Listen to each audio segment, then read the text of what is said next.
ವಿಶ್ವಧರ್ಮ ಎಂದು ಕರೆಯಬಹುದೇ? ಇಲ್ಲ. ನಿಮ್ಮ ಹಿಂದೂ ಧರ್ಮ ವಿಶ್ವಧರ್ಮ ಆಗಬೇಕಾಗಿದ್ದರೆ ವರ್ಣ ವ್ಯವಸ್ಥೆ, ಜಾತಿ ಪದ್ಧತಿ ಮತ್ತು ಅಸ್ಪೃಶ್ಯತೆಗಳನ್ನು ಸಂಪೂರ್ಣವಾಗಿ ವಿಸರ್ಜಿಸಿದರೆ ಮಾತ್ರ ಸಾಧ್ಯ. ವೇದಾಂತ ದರ್ಶನ ಮಾತ್ರ ಹಿಂದೂ ಧರ್ಮದ ತಾತ್ವಿಕ ಭಿತ್ತಿಯಾಗಬೇಕು.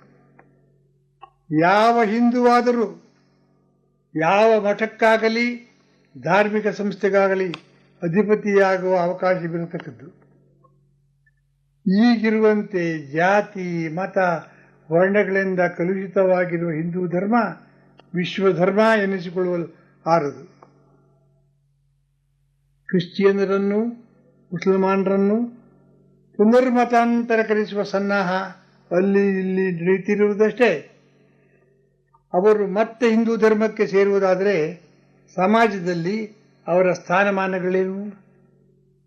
ಹರಿಜನರು ಹರಿಜನರಾಗಿಯೇ ಉಳಿಯುವ ಪಕ್ಷಕ್ಕೆ ಅವರೇಕೆ ಮರಳಿ ಬರಬೇಕು?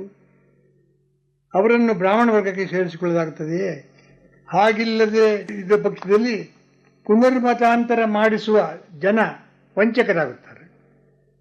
ಪುನರ್ಮತಾಂತರ ಹೊಂದುವ ಜನ ಬೆಪ್ಪು ತಕ್ಕಡಿಗಳಾಗುತ್ತಾರೆ. ಅವರು ಮತ್ತೆ ಜಾತೀಯತೆಯ ವಿಷಕ್ಕೆ ಏಕೆ ಬಲಿಯಾಗಬೇಕು? ವರ್ಣ ವರ್ಗಗಳ ವ್ಯತ್ಯಾಸ ಒಳಿದು ಅಸ್ಪೃಶ್ಯತೆ ನಿರ್ಮೂಲನ ಆದಾಗ ಮಾತ್ರ ಹಿಂದೂ ಧರ್ಮ ಆದರಣೀಯವಾಗುತ್ತದೆ. ನನಗೆ ಯಾವ ಮತದ ಗೋಜೂ ಇಲ್ಲ. ನಾನು ಯಾವ ಮತಕ್ಕೂ ಸೇರಿದವನಲ್ಲ. ನನ್ನದು ಮನುಜ ಮತ, ವಿಶ್ವಪಥ. ನಾನು ಹಿಂದೂ ಅಲ್ಲ, ವಿಶ್ವಮಾನವ. ಮತವನ್ನು ತೊರೆದು ಅಧ್ಯಾತ್ಮ ಪಥವನ್ನು ಸ್ವೀಕರಿಸಿದ ಪ್ರತಿಯೊಬ್ಬ ವ್ಯಕ್ತಿಯೂ ವಿಶ್ವಮಾನವನಾಗುತ್ತಾನೆ. ಅಧ್ಯಾತ್ಮ ಕಾಲದೇಶಾತೀತವಾದದ್ದು. ಅದು ದೇಶದಿಂದ ದೇಶಕ್ಕೆ, ಜನಾಂಗದಿಂದ ಜನಾಂಗಕ್ಕೆ ವ್ಯತ್ಯಾಸವಾಗಲಾರದು. ರಸಾಯನಶಾಸ್ತ್ರ, ಭೌತ ವಿಜ್ಞಾನದಂತೆ ಅಧ್ಯಾತ್ಮ ಸೂತ್ರಗಳು ವಿಶ್ವಮಾನ್ಯವಾಗಬೇಕು. ನೀವು ಈಚೆಗೆ ಪ್ರತಿಪಾದಿಸುತ್ತಿರುವ ಪಂಚಮಂತ್ರ, ಸಪ್ತಸೂತ್ರ ಹಾಗೂ ವಿಶ್ವಮಾನವ ಸಂದೇಶಗಳು ನಾಡಿನ ಹಾಗೂ ಲೋಕದ ನಾನಾ ಜಾಡ್ಯಗಳಿಗೆ ಸಿದ್ಧೌಷಧಗಳೆಂದು ಹೇಳಬಹುದೇ? ಅವುಗಳ ಸರ್ವಾನುಷ್ಠಾನ ಸಾಧ್ಯವೇ? ಸರ್ವೋದಯವೇ ಸಕಲ ಸಾಧನೆಗಳ ಗುರಿಯಾಗಬೇಕು. ಪೂರ್ಣ ದೃಷ್ಟಿ ಮತ್ತು ಸಮನ್ವಯ ಭಾವದಿಂದ ಮೇಲು ಕೀಳುಗಳ ಭೇದ ಹರಿಯುತ್ತಿದೆ. ಮನುಷ್ಯನನ್ನು ಮನುಷ್ಯನಿಂದ ಬೇರ್ಪಡಿಸುವ 10 ಮತ ಬೇಡ.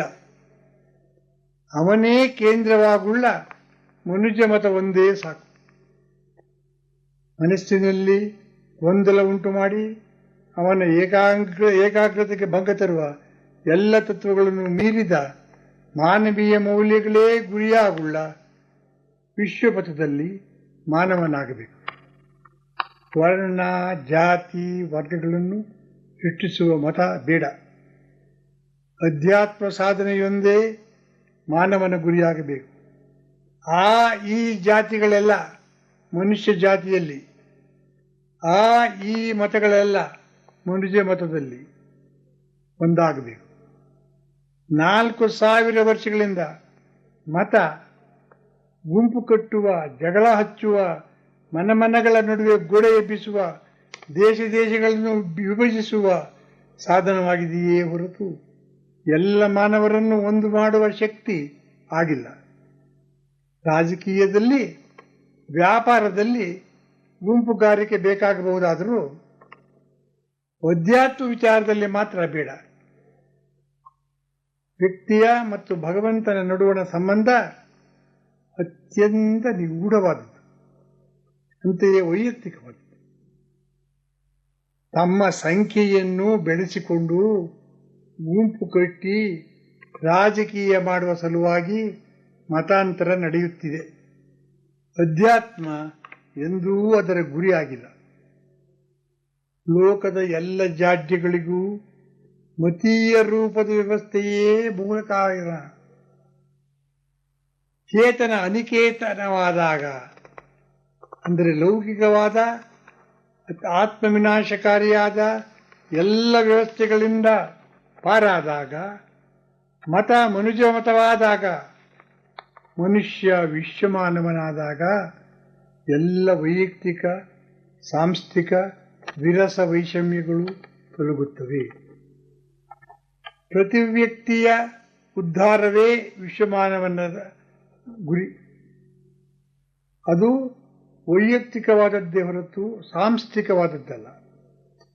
ವ್ಯಕ್ತೀಕರಣದ ಮೂಲಕ ಅದು ತನ್ನ ಗುರಿಯನ್ನು ಸಾಧಿಸುತ್ತದೆ. ಅದೊಂದು ಮತವಾಗಬಾರದು. ಅದರ ಸ್ವರೂಪ ಲಕ್ಷಣಗಳನ್ನು ಕುರಿತು ಪ್ರಸಾರ ಮಾಡಬಹುದೇ ಹೊರತು ಅದರ ಹೆಸರಿನಲ್ಲಿ ಗುಂಪುಗಾರಿಕೆ ಸಲ್ಲದು. ಸಂಘ ಸಂಸ್ಥೆಗಳ ಪ್ರತಿಷ್ಠಾಪನೆ ಕೂಡದು. ವ್ಯಕ್ತಿಯೇ ಕೇಂದ್ರವಾದ್ದರಿಂದ ಮತರೂಪವಾದ ಸಾಮೂಹಿಕ ಪರಿವರ್ತನೆಗೆ ಅದು ವಿರೋಧಿ. ತಾನೊಬ್ಬ ವಿಶ್ವಮಾನವ, ಯಾವ ಮತಕ್ಕೂ ಸೇರಿದವನಲ್ಲ ಎಂಬ ಭಾವನೆ ಪ್ರತಿಯೊಬ್ಬರಲ್ಲಿಯೂ ಮೂಡಿದಾಗ ಅನೇಕ ರಾಜಕೀಯ, ಸಾಮಾಜಿಕ, ಆರ್ಥಿಕ ಜಾಡ್ಯಗಳು ಕೊನೆಗೊಳ್ಳುವುದಲ್ಲದೆ ಮಾನಸಿಕ ಶಾಂತಿ ದೊರೆಯುತ್ತದೆ. ವ್ಯಕ್ತಿಯ ಮಾನಸಿಕ ಶಾಂತಿಯೇ ವಿಶ್ವಶಾಂತಿಗೆ ಬುನಾದಿ ಆಗುತ್ತದೆ. ಅಧ್ಯಾತ್ಮದ ವೈಯಕ್ತೀಕರಣವೇ ವಿಶ್ವಮಾನವ ಸಂದೇಶದ ತಿರುಳು. ನಾನು ಕೇಳಿದ ಪ್ರಶ್ನೆಗಳಿಗೆ ತಾವು ನೀಡಿದ ಉತ್ತರಕ್ಕಾಗಿ ವಂದನೆಗಳು. ಈ ದಿವಸ ನಿಜಕ್ಕೂ ವಿಶ್ವಮಾನವತೆಯ ಲಕ್ಷಣ ಸ್ವರೂಪ ಏನು ಅನ್ನುವುದನ್ನು ಅರಿತುಕೊಂಡಾಗಾಯಿತು. ಇದು ಮನೆಗೆ ಮಾತ್ರವಲ್ಲ, ಮನವನ್ನು ತಲುಪಿ ಇಡೀ ಲೋಕಕ್ಕೆ ಅದರಿಂದ ಕ್ಷೇಮ ಉಂಟಾದರೆ ಒಳ್ಳೆಯದೆಂಬುದಾಗಿ ನಾನು ಭಾವಿಸಿದ್ದೇನೆ.